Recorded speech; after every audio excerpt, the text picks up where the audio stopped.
This video is to accompany the listings we have for this circle. Comes off a Caterpillar 120M all-wheel drive. Was manufactured in 2010. Was not sold until 2013 and was used last by a county highway department. Thing appears to be in pretty good shape on this.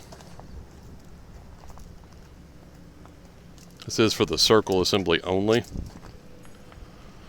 Does not include the drawbar assembly. We're listing that separately. However, if you're interested in that, or the drawbar, circle, and blade assemblies together as a package, we'd be willing to deal with you on that.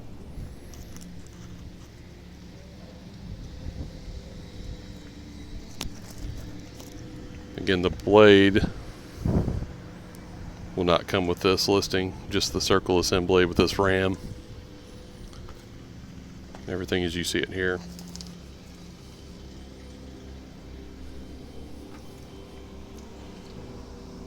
So thanks for checking this out. If we can help you out on any of this, please let us know.